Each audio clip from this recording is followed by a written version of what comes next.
Hi friends, welcome to recipes A1 channel.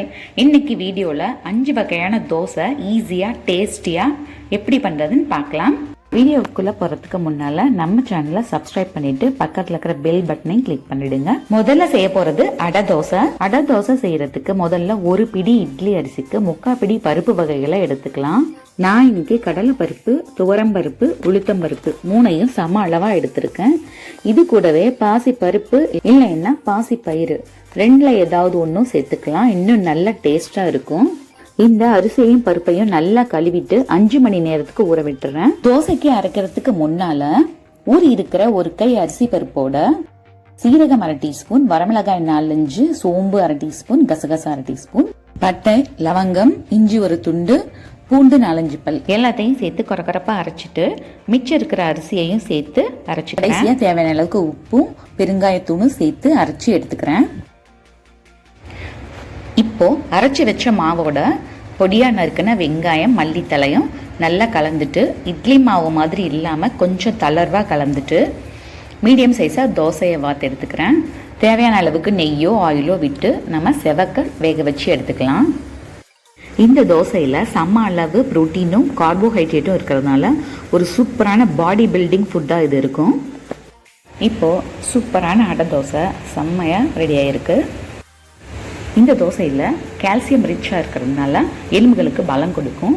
இந்த தோசைக்கு கார சட்னி, தேங்காய் சட்னி சூப்பர் காம்பினேஷனாக இருக்கும்.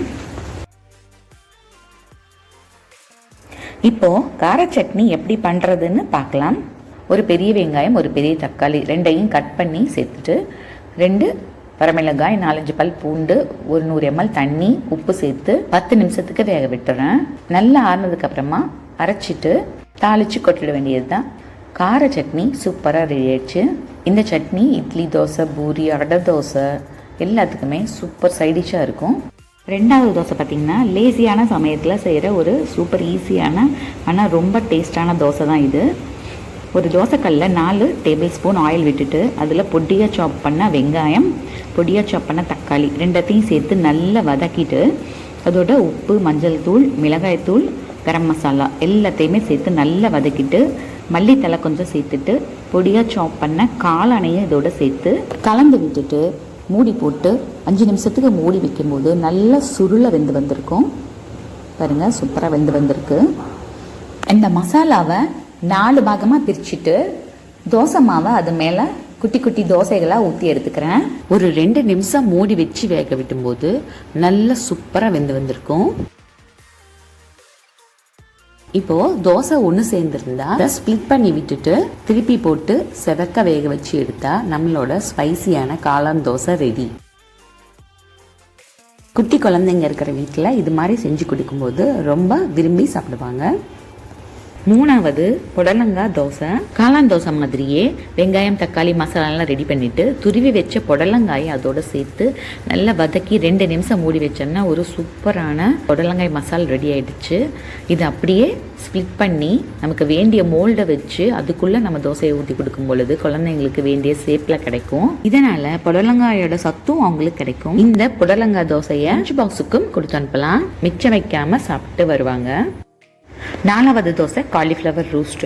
இதுக்கு ஒரு பேனில் கட் பண்ண வெங்காயம், தக்காளி, உப்பு, மஞ்சள் தூள், மிளகாய் தூள், 2 ஸ்பூன் மல்லித்தூள் எல்லாத்தையுமே சேர்த்து நல்லா மிக்ஸ் பண்ணிட்டு மீடியம் சைஸாக கட் பண்ண காலிஃப்ளவரை அதில் சேர்த்துட்டு 100 ml தண்ணி விட்டு மீடியம் ஸ்லோவில் அடுப்பை வச்சு வேக வச்சு எடுத்துக்கலாம். நல்ல சுருளை வெந்து வந்ததும் கிறிஸ்பியாக ஒரு தோசையை சுட்டுட்டு அதில் ஸ்டஃப் பண்ணால் நம்மளோட காலிஃப்ளவர் ரோஸ்ட் ரெடி ஆகிடும்.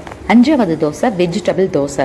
இதுக்கு கேரட், முட்டைக்கோஸ், பீட்ரூட், வெங்காயம் எல்லாத்தையுமே பொடியாக சாப் பண்ணிவிட்டு கூடவே பொடியாக நறுக்குன 4-5 பீன்ஸ், வேக வச்ச வேர்க்கடலை இல்லைன்னா நறுக்குன முந்திரி எல்லாத்தையுமே சேர்த்து நல்லா மிக்ஸ் பண்ணி வச்சுட்டு தோசையை மொத்தமாக வார்த்து எடுத்து அதில் கட் பண்ண வெஜிடபிள்ஸை தூவி விட்டு ஆயிலோ நெய்யோ தோசையில் வார்த்துட்டு திருப்பி போட்டு 5 நிமிஷத்துக்கு அடுப்பை மீடியம் ஸ்லோவில் வச்சு வேக வச்சா சூப்பரான வெஜிடபிள் தோசை ரெடி ஆகிடும். இந்த தோசை சாப்பிடும்போது வயிறு ரொம்ப ஃபில்லிங்காக இருக்கும். டயட்டில் இருக்கிறவங்களுக்கு இது ஒரு சூப்பரான சாய்ஸாக இருக்கும். இந்த 5 வகையான தோசையை உங்கள் வீட்டில் ட்ரை பண்ணி பார்த்துட்டு எப்படி இருந்ததுன்னு கமெண்ட் பாக்ஸில் சொல்லுங்கள். இந்த வீடியோ உங்களுக்கு பிடிச்சிருந்தா மறக்காமல் லைக், ஷேர், சப்ஸ்கிரைப் பண்ணுங்கள். அப்படியே பக்கத்தில் இருக்கிற பெல் ஐக்கானை கிளிக் பண்ணுறதுனால நெக்ஸ்ட் வர வீடியோஸை மிஸ் பண்ணாமல் பார்க்க முடியும். பாய்.